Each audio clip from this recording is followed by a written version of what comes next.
Hark! It's an 87th Precinct Podcast bonus episode. This is the bonus episode to go along with our look at book 54 of the 55 novels, Hark, our namesake. Story of the Deaf Man. And it's no spoiler to say that was the last time we've seen the Deaf Man. Yeah. No, he doesn't turn up anywhere he else. went out with a bit of a whimper, I'm afraid. Yeah, he did. Yeah, if that's what his schemes are like at this stage, I'm sure the rest of them weren't worth writing about. So. No, absolutely. You can only get shot so many times, probably give up. Yeah, retirement seems like a valid option for him. Yeah. I think he probably doesn't. I mean, one thing we didn't mention actually in that main episode is he does get all that money, doesn't he, from Gloria Stanford at the start. So he only gives a little bit of that to Melissa to do her stuff. He's come out of it all right. He didn't need the Stradivarius, did he? No. Greedy guts. Yeah. It's more about winding up the precinct than it is about actually making any profit, isn't it, at this stage? It's not a good way to conduct yourself. No. Anyway, we're going to do our usual look at some of the book covers of the original releases and some stuff from 2004. And I will get Steve-O to describe the American US hardback first edition. It's not much of a challenge, to be honest. Hark. Hark! Written in ye oldie handwriting, then with Ed McBain in golden block capitals. And then behind that there is a sinister eyeball peering at us, which is the eyeball of William Shakespeare. And then beneath that is a man fleeing for a figure, looks like a man, fleeing for his life. I don't really know what's that got to do with anything. Not a clue. But Shakespeare is clearly visible, and he's looking at us. He is, yeah. Yeah, it's like pirate writing, though, Hark, isn't it? It is, yes, sort of ink on vellum. Probably a bit like First Folio writing, I'm guessing, is what they're going for, isn't it? I'd assume so. Or yeah, but what the running away is about, don't know. Yeah, it's Ed McBain running away from conventional logic. Yeah. Well, just before I carry on any further, something I didn't mention in the main episode is it's published in Simon and Schuster in hardback in America and Pocket Star in paperback edition in America, and the UK is still in Orion for the hardback and the paperback. So I'll let Morgan describe the paperback edition in America, which is here. Okay, so we've got Hark spelled in sort of cut out sort of paper letters, a bit like you might find on sort of a ransom note, and we've got some text burning up. Oof. And yeah, do we know what that's all about? Out very quickly. It's just the main literal points of the plot, that isn't it? The burning, the burning books and the ransom note. Yeah, it's not the most exciting of things, but it doesn't feel massively relevant, particularly. No, not hugely. It's got a pull quote from the New York Times saying the Deaf Man is still a holy terror. Yeah, that's just crap. I'm afraid. I could have had a career as like a book cover. You just wake up and just do anything. I think on the evidence of some of the ones we've looked at, definitely. I think it is, the very best ones are absolutely magnificent, just in books in general. Most of the ones we've looked at for a long time now have been just... There've been quite a lot of shockers. lame. Actually, these Orion editions have been some of the better ones, haven't they? There's a bit of thought gone into them. Well, we'll move on to the Orion editions, and I don't actually have to show anyone my pad thing here because Steve-O has got a hardcover Orion edition, which is the first UK edition. Yeah. So could you describe that? Well, it's, as with all these Orion, it pretends to be something that it isn't. So it pretends to be a book by William Shakespeare. Maybe it's out of the collection and worth millions. But then over that, so the base is like a battered old book. And then over that is some bullets and the word Hark, Ed McBain, of course. And then a crossword puzzle with the word murder and killer in it. Yeah. And then the driver's license of Gloria Stanford. And that's about it. But, Yeah, they're quite well done, I always think. Yeah, because they have that wraparound element where the whole spine and the back and the front are very... Some thought's been given. Yeah, there's some proper design work gone in there rather than just the least possible effort. They're the first book since the 70s that must have had some sort of budget for artwork. It seems that way. Yeah. I mean, again, it's not all totally relevant because there aren't any crosswords in the book. No. I guess alluding to the puzzle nature. Yeah, the sort of word puzzle element of things, yeah. Yeah, so that's it. And then I will describe the UK paperback edition, which is fairly commonplace if you're buying copies of this second-hand. Mm-hmm. I think anywhere, really. I think the Orion ones were published in quite some quantity. And I will say I cannot see for the life of me how this relates to the book. No. It is the word Hark at the top of the page, Ed McBain, an 87 Precinct novel at the bottom, and it is a illustrative, almost photograph. I can't. It's quite realistic. I think that's the word I'll use. Of just a window, and looking through the window is just a man walking down a street near a street lamp.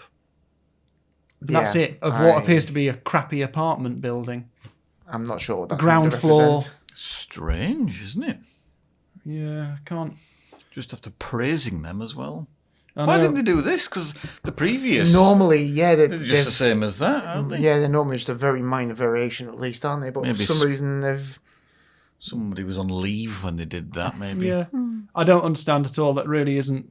It doesn't bear any resemblance to the story at all. It's not even something you can justify in a sort of roundabout sort of way. It's nicely produced. Does it smell better than it looks?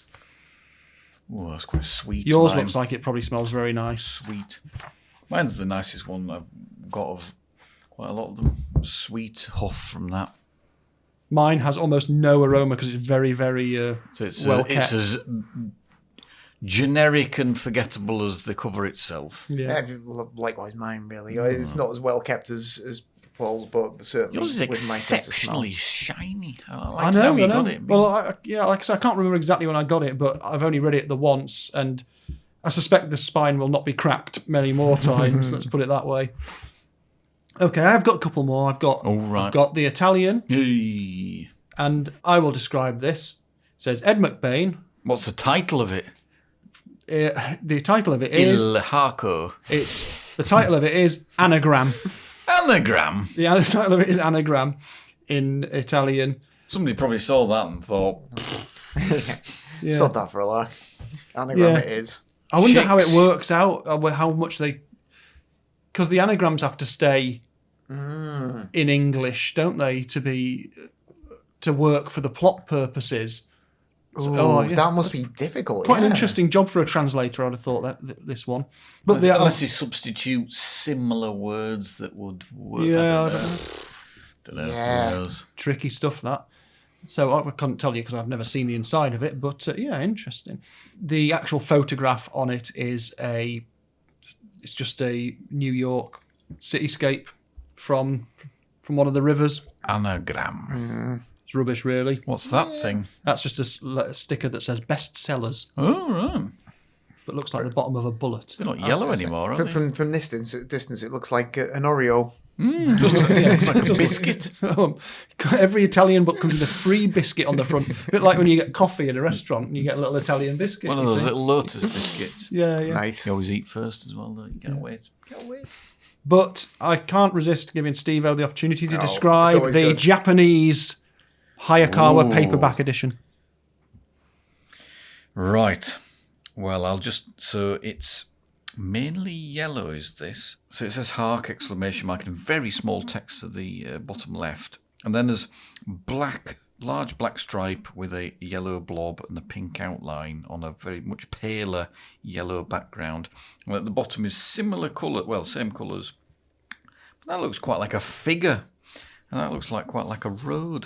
It does, yes. But... and it does have 87 scratched in it, as all of them do. Yeah, so that definitely looks like a figure. Yeah. So I don't know what part of the story that could relate to. I don't know. Well, we've never really been able to work it out, have we, with those ones? I'm not intelligent enough to work those things out, but It's as relevant to the plot as the cover of the UK paperback is, anyway. it is. Yeah. Visually striking, though. Yeah, in terms of interest, the Japanese edition wins definitely, and then for me it'd be the UK hardback edition, really. And I will, as always, share these photos on our Instagram feed. So there you go.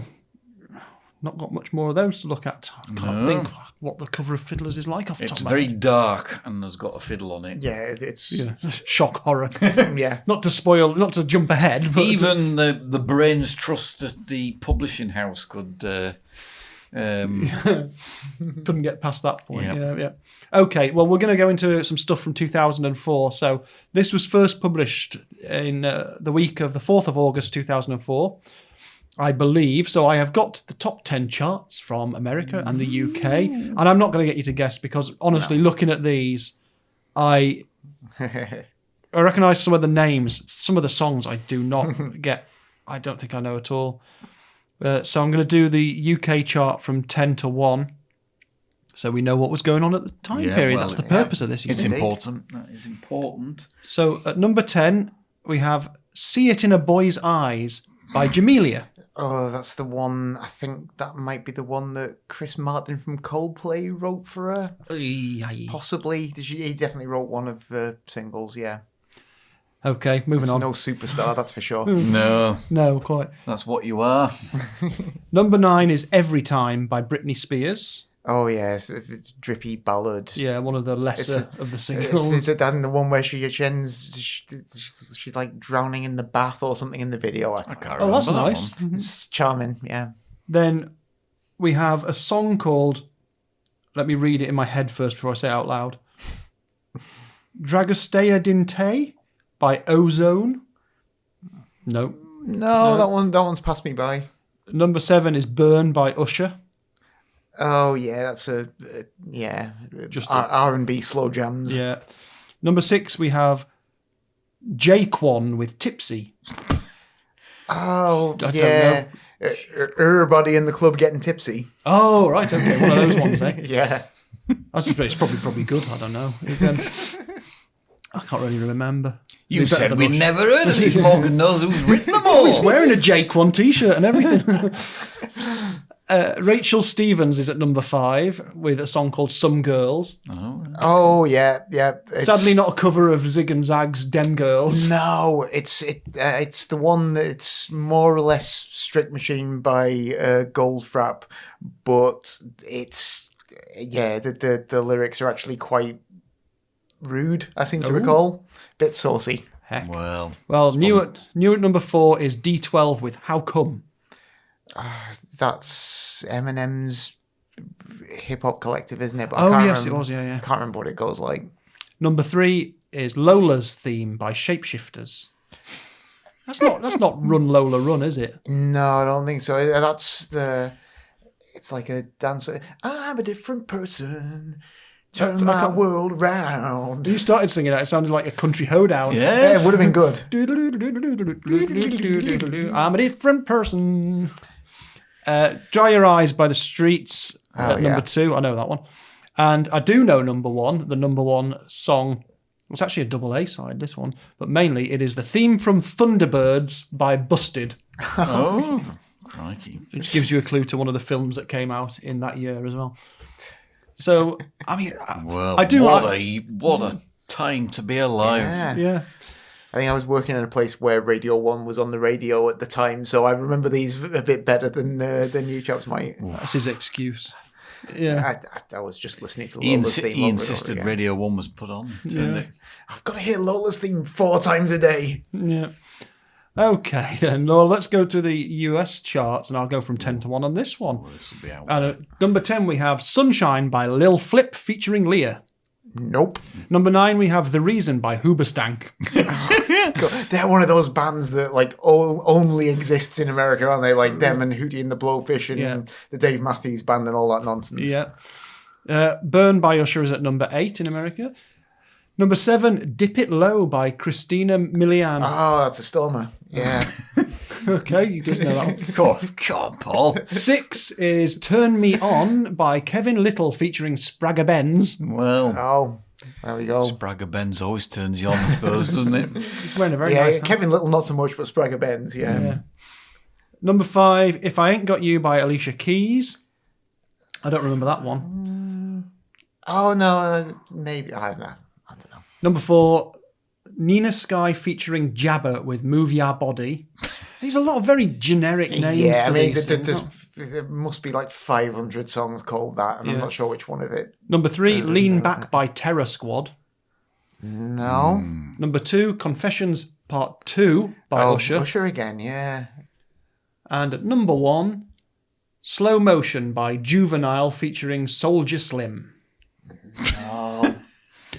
I mean, it's The feature in an artist's name should be banned by the World no. Just Council. come up. If Come up with a new band name. you should have to. Yeah, you should have to. All of us who are in bands have struggled making up band names. If you work with someone else, you're a band. Just make up a name. Yeah, Them's the rules. yeah, Well, it's starting absolutely. to sound like grumpy Absolutely. old men now. Us? I mean, yeah, we'll come to our own album picks for 2004 in a little bit, but I do want to mention a key date in the history of music, which is August the 8th, 2004, so a few days after Hark was published. The Dave Mathews Band Oh, here we go. tour bus dumps 800 pounds, which is 360 kilograms, of human feces from a Chicago bridge, intending to unload it into a river, but instead it lands on an architecture tour boat. And they get sued by the state of Illinois because they just dumped 800 pounds of human poop onto a bunch of people in a Some kind boat. of dramatic metaphor for their musical career. So that's just a horrible story, whichever way you slice it. God almighty. Yeah, so we'll move on. Listeners are going to miss these little So no one listens to these ones anyway. snippets of history, aren't they? Well, the fact that I've just spent ages saying words like Dragostea, Dintai, and Jake one, I don't even know what I'm saying half the time. It's Jake one, yeah. I do apologise if anyone's a big Jake Jake one stan, or if he's listening. Right, okay, Probably too busy being in the club getting tipsy, I'd imagine. yeah, okay. Highest grossing films of 2004. A couple of sequels. Well, 1, 2, 3 sequels.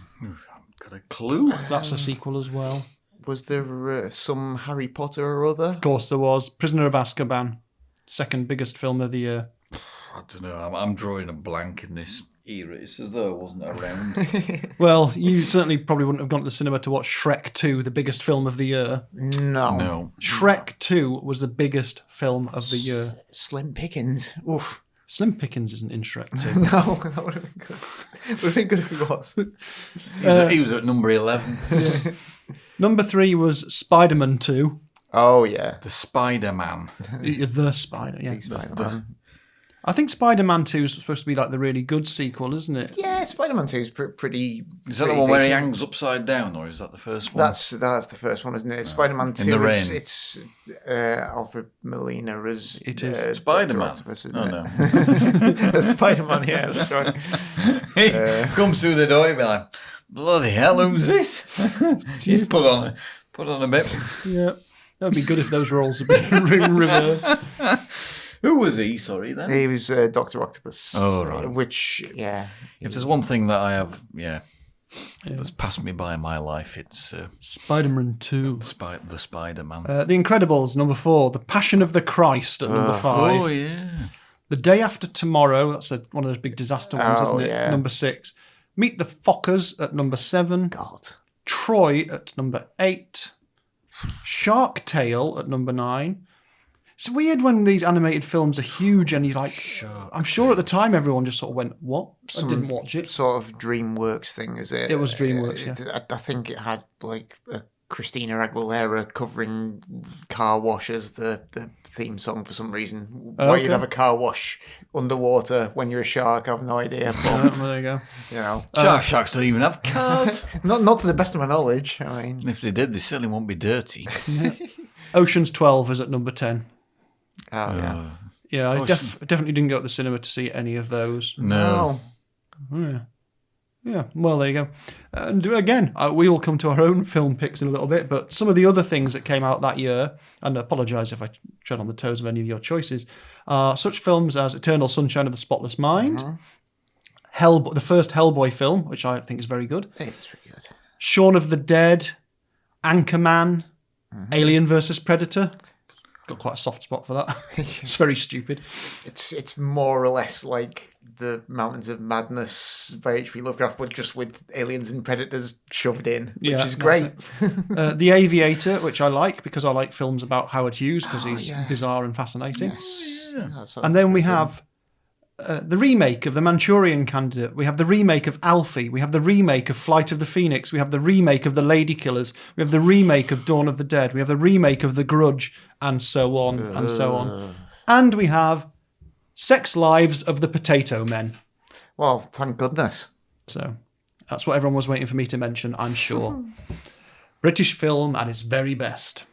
I've only got a little bit of TV because it gets quite hard, as I've said before, to extract something interesting from the list of debuts now. There's so many channels. But so in America, for instance, we have the debut of things like Veronica Mars, which I have never seen, but I know is very well thought of the target audience of that. CSI New York starts then. I've never seen any of that, and I'm probably quite interested in that, I'd have thought, in terms of relating it to crime fiction. Deadwood. That's with Lovejoy, isn't it? Yes, Ian McShane is in that. The remake of Battlestar Galactica, or reboot, or whatever you want to call it. And a cartoon that I loved called Foster's Home for Imaginary Friends, which is just amazing animation, very, very funny, very fast, very silly. Some UK TV debuts. We have things like The X Factor starts in 2004. Oh, wonderful. Oh, it's the beginning of the end that year then, really, isn't it? Just so... I mean, talent shows have been around a long time, but it just hit a point, didn't it, where it's like everything was geared around it. Schedules, like follow-up shows. Am I right in thinking they're slightly disappearing now? Yeah, like... I think Simon Cowell's last attempt to get a talent show just sort of out on TV just sort of bombed and was sacked off fairly rapidly, wasn't it? So is X Factor still going? It's gone, I think. Has it? Yeah. Oh, right. Yeah, I think there's a lot less than there used to be, and what there are now is there tends to be things with celebrities rather than members of the public. Yeah, generally. I think like American Idol it went away for a bit and is back now in the States, but I think they've sacked it off. There's something that's more or less Stars in Their Eyes is back now on ITV, I think. Really? I believe so, yeah. It's called something slightly different. It's a slightly different format, but it's the same basic idea. Stars in Your Mouths. Yeah, that's the one. Anyway, yes, there's a comedy starts called The Smoking Room, which was quite popular for a while. Strictly Come Dancing starts. That's still going. Steve-O, do you remember this TV adaptation of Sherlock Holmes? It was Sherlock Holmes and the Case of the Silk Stocking, with Rupert Everett playing Sherlock Holmes. No. You had a very thoughtful face on then, and then just one word answer. I remember one with somebody Roxburgh, whatever he was called. Oh, I don't know. No, I don't. I remember watching it. I think it was on over Christmas, and it was a bit Maybe boring. I have seen it, but, it's not remained in my consciousness. No. Conscience, whatever, in my head. Yeah. And I have mentioned here one thing none of us would have watched, but there was a sort of children's drama called Shadow Play, and the reason I'm mentioning it is because it was, I think, the last of the Look and Read things to go out. So that was 2004. I didn't realise that was still going up until then. That's amazing. So Look and Read was a children's show that was devised to sort of being shown in schools and at home to teach kids to read, and it would have like a drama program which would partly be you'd read along with it, and then it would fade into and you had workbooks and all that stuff, didn't you? And this giant floating orange thing was in it as well. Wordy. Yes, and so you'd have a human presenter, and then very often you'd have this superimposed floating thing going, hey, letters. I loved it. I used to love Look and Read. It was amazing. Becomes kite. Yeah, and then little It becomes bite with me. See what you can do with me. I'm Magic E. Yeah, And some of the dramas were quite sinister as Dark well. Towers. Yeah. Yeah, Dark Towers was my favourite. So that was watching about that. Spooky Castle, wasn't it? The telly that they wheeled out at junior school. Yeah, with and the doors in front of it. and We're the pivoting to a lock-up- full nostalgia podcast here. the lock-up video recorder. Yeah, you'd all sit in the school hall and hope that they were going to draw the curtain so the sun didn't come on. The telly, which was about the size of a tank, with fake wood veneer fronts on it. And magic doors opened. You got the shit scared out of you by some educational program. Yeah, it was. I used to love Look and Read because I liked reading and I liked a lot of the stories, and I quite liked the music and the animations in it as well. And I think it lives, certainly for our generation, very long in our memories. Absolutely. But it shocked me to find it was still going in 2004 with new things. It started in the 60s. I remember one about the fairground. I can't remember, that was very, very early one I saw. There was Dark Towers. Come with me, you will see Dark Towers. It was Geordie Racer. Geordie Racer. Yeah. It's about a pigeon-loving Geordie. Yeah. Was there something about a boy from outer space? The boy from space, it was Boy called. from space. Yeah. Don't remember that one. I think they made that one twice or something. So good, they made it twice. Yeah, that used to scare me. That was quite creepy. Yeah, that it one. was quite creepy. I'd like a scary thin man chasing him. Oof, God. What else was They're there? terrifying, weren't they? One called Badger Girl. Badger Girl, yeah, I remember that Badger girl. Yeah, but she's Half badger, half girl. not quite. Scurrying around in the undergrowth. Spelling things incorrectly. Yeah, Crikey. yeah. I don't remember many more after that particularly, but I probably finished it off until 2004, that one. yeah. Anyway, there you go. Last roll of the dice. Yeah. So there'll be about. Were they similar or different to the ones that were kind of dramas that told you to avoid strangers and things like that? Well, a lot of people lump them up in your head of like the safety information, public information safety films. Well, I think they were different. Which were like Dark Water and all that stuff, and like Don't Go Up Pylons, you don't idiot. swim in the reservoir. They might that have kind shared of- some production values, but Yeah, a lot of British TV of that the time. cast. It probably came out of the same BBC department, didn't it? I suspect. There was a lot of sort of the feel to it, sort of almost like folk horror around the edges of everything. Sort of hauntology type thing. We're going to scare you to death until you can spell correctly. essentially. and spell correctly and don't go near electricity substations. Yeah. Otherwise, you won't be able to read what this hazard warning sign says. Yeah, essentially that. Yeah. Oh, wowzers! Oh, it was great. And we will be one of about 25 podcasts that's gone out this week that mentions Look and Read, because they are very, very, a lot of nostalgia podcasts look back to them, which is quite right too, because they were ace. Yes. Anyway, this is very self-indulgent, but Yeah, flipping heck. Yeah, that's what this is all about. Sorry, everyone. So, come on then. Let's have our picks for 2004. Morgan, you're going first this time. Oh, okay. Album and film. So album-wise, there were a few things I had on my shortlist. There was quite a lot of punk bands I know you like put things out in 2004. Absolutely. I might have already picked them once, but I'm going to go for J Church. One of two J Church albums, actually, that came out in 2004.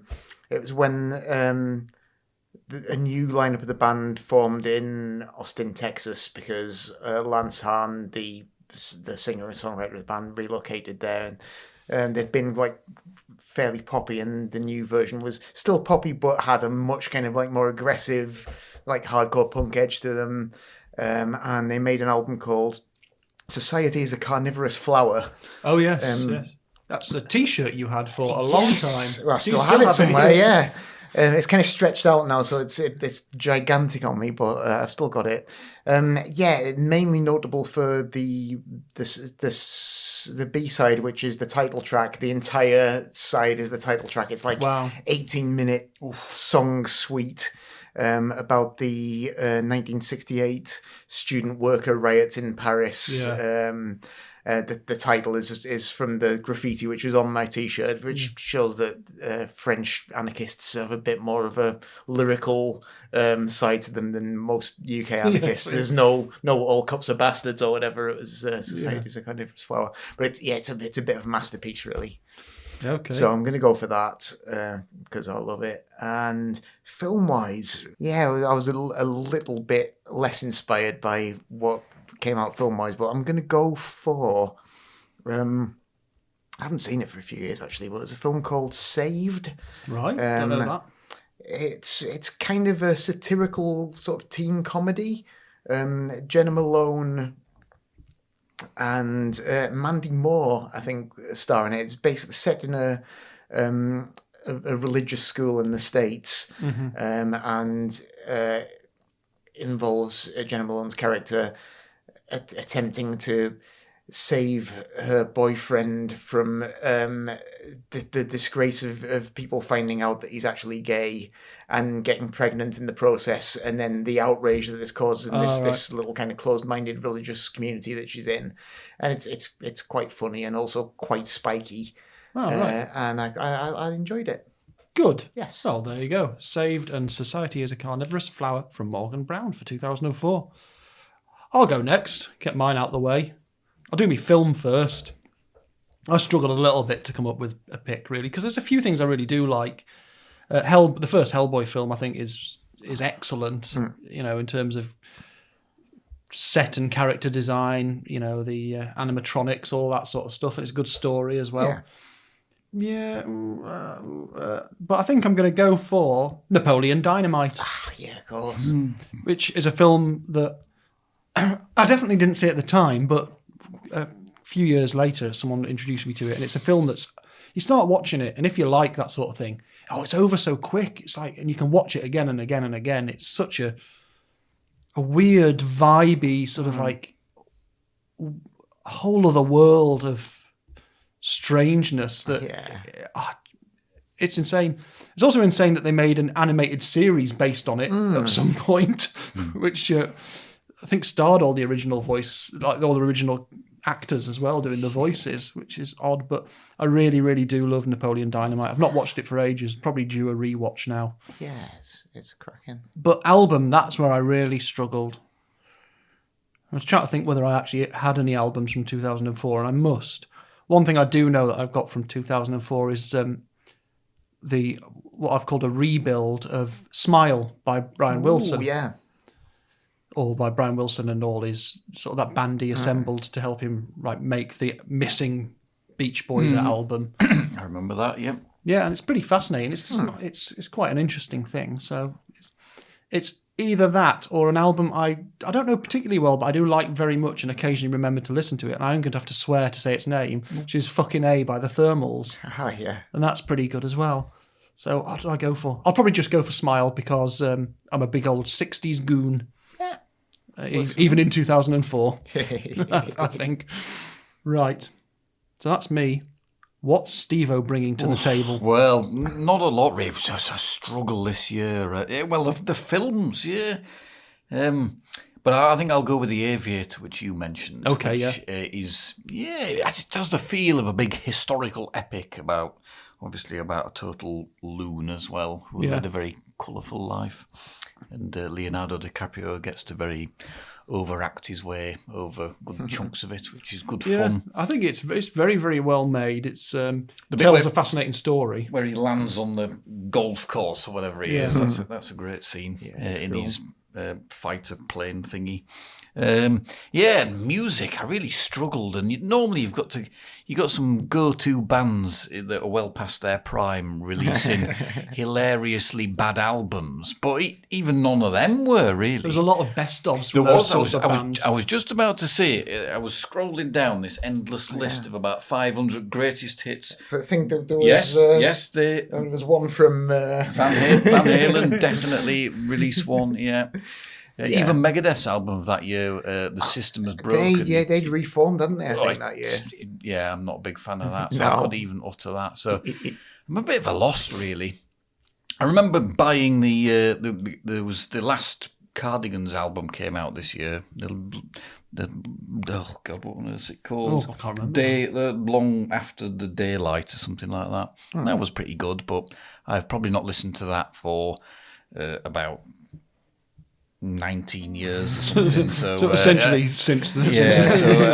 I'm not really advocating everybody should go out and buy that. But I don't have much other than buying the greatest hits of either Van Halen or even Neil Young had one out that year, which I can't honestly imagine what that is because I didn't think he had. Oh, hang on. It was To the Five Boroughs in 2004. It was, yes. Oh, well, that's definitely then my album pick.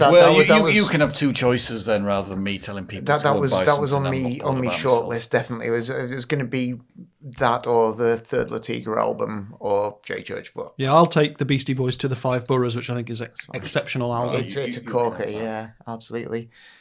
I did notice there's quite a lot of some of those heavier bands like the Melvins and things. There's quite a few albums by bands like that as well, but they're all albums I looked at and thought, oh, I must go and listen to that, but I wouldn't have heard then and haven't heard now and stuff like that.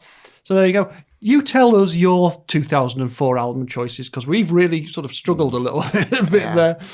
And movies too, really. My only other movie I was going to possibly go for was Dodgeball, which is absolutely stupid, but which I've always had a bit of a soft spot for.